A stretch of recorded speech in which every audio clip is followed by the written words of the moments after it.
This is politely a video about Enter So Twelva you want me to start talking into this?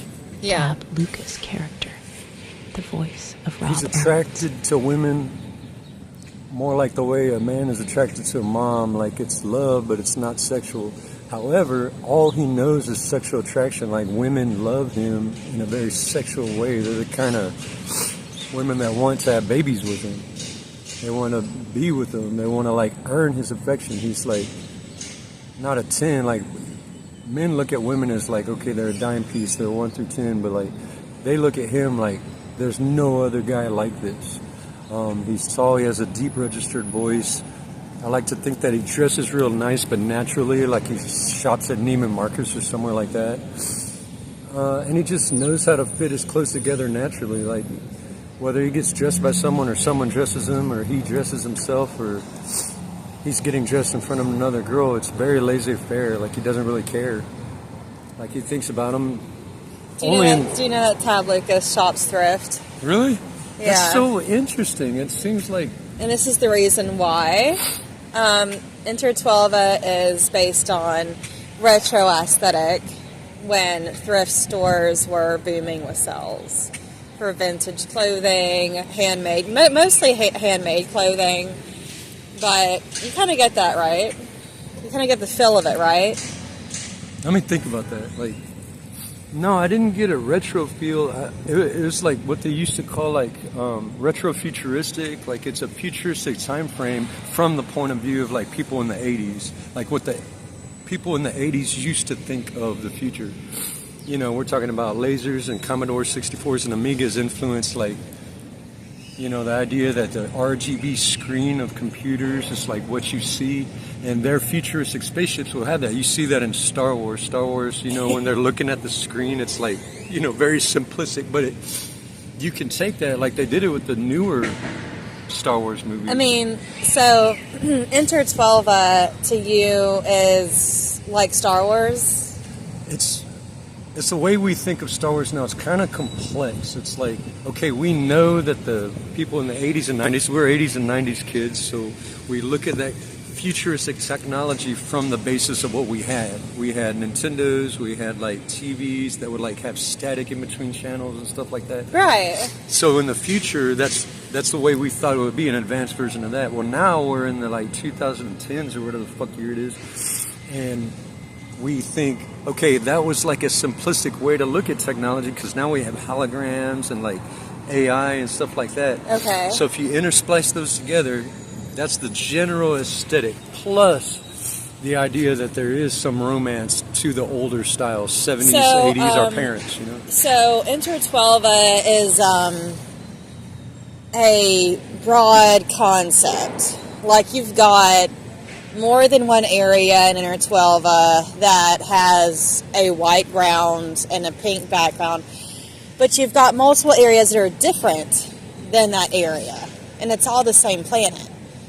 Now you've got areas where there's things in the sky, such as flowers and things they rotate, and you get the kind of the image of retro, but you know, it's all animated. It's not multimedia. So, well, the beauty about it, the reason I love your concept for your cartoon, for your movie, and your overall like aesthetic is this: there's what they call a through line.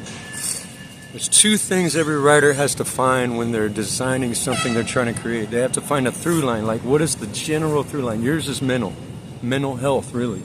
It's all about what the mind thinks of itself, what the mind thinks of everything around it. That's your through line. Mental health, basically.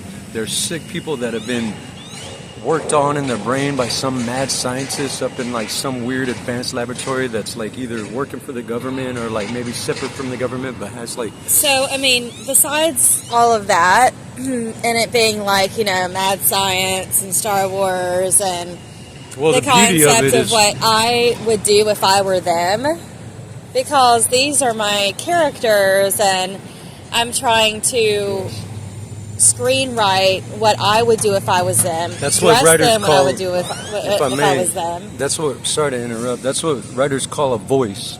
Every writer has to have a voice. And your voice is sexuality. Right.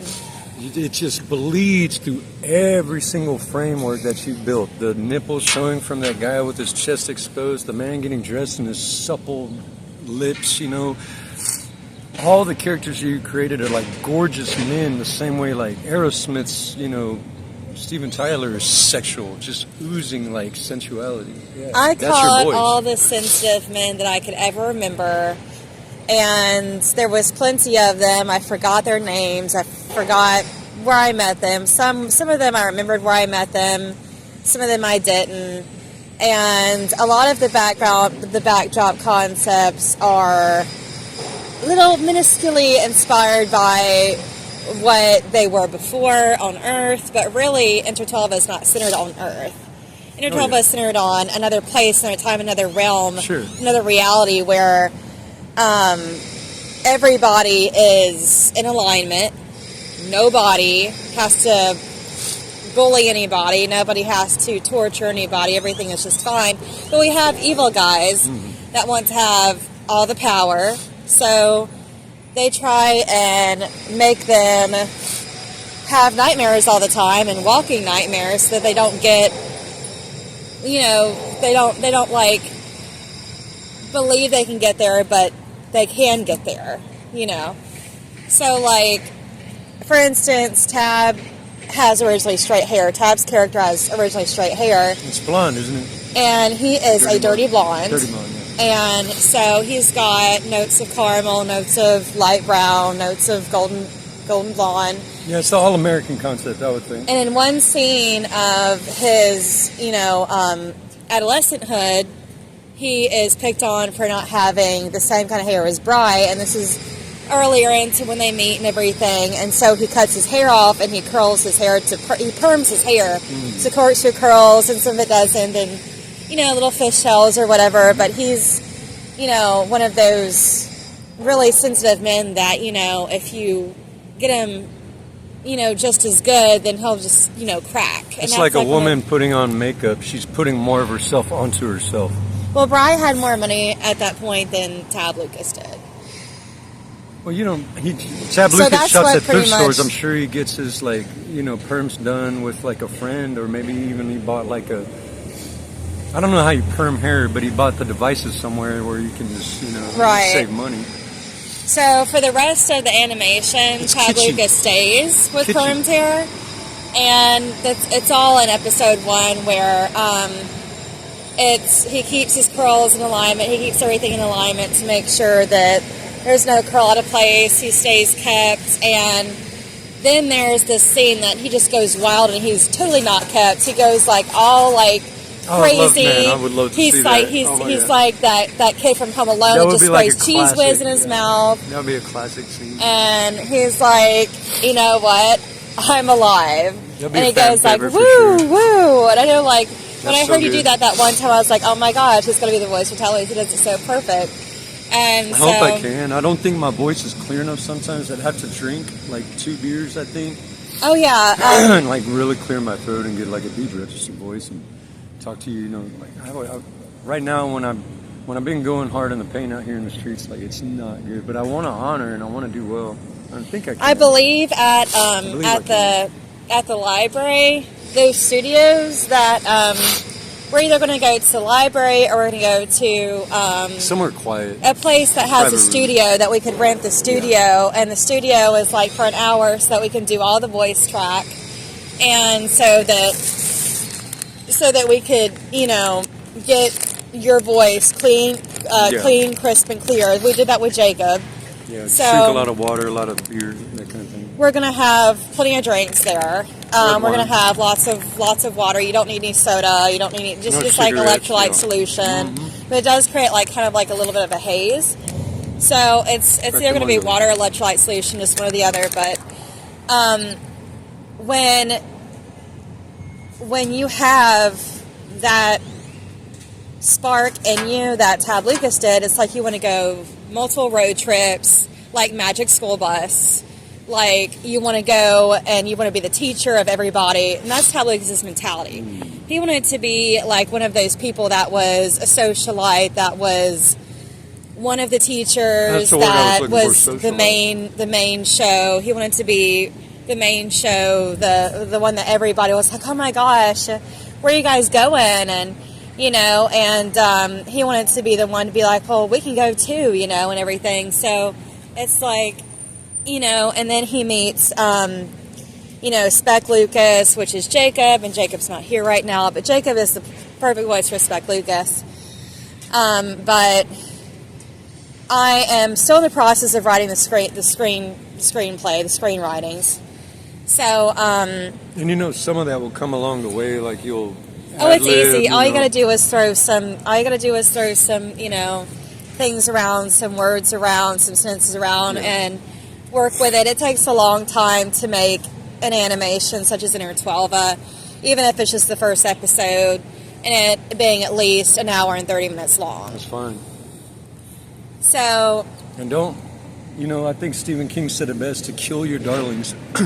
When you write your hour and 30 minutes or whatever, and there's just stuff that no one's getting or no one's understanding. Yeah. Even though you get it and you understand it, Stephen King says it best, kill those darlings. Even though you just absolutely love this addition to your section that you're writing, or you think it's such a perfect turn of phrase, and you just nail it, but no one else gets it, always remember you're writing for them.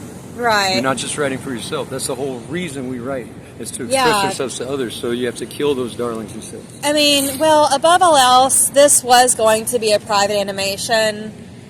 People were going to buy it on the sidelines until I could get it out there. And then I witnessed that France has an animation festival, an animation film festival every year. So I was thinking, as soon as Inner Twelva is done and all the rest of them are done, we can go to France, or I can go to France. It just depends on the budget at that time. You're not in a bad place for it. Central Texas is art central right now. That we could go. We could go to the film festival and see if we can get it somehow broadcasted on Adult Swim, because there is a scene that Bri does go to. I mean, not Bri, Tab and Bri go to a sex club that's in town. Okay, and the sex club is totally rated G. Like, they've got all their kids there. They've got all their frickin', but they're not doing anything with, they're just sitting there watching. And Aunt's like, I'll just stay behind. I'll stay behind and watch you. And so so he drives in a box car. Okay, I made the concept for the box car. It's like a floating room, and it has its own kitchen. It has its own bed. It has its own couch, and then you have the actual driver's portion of it all.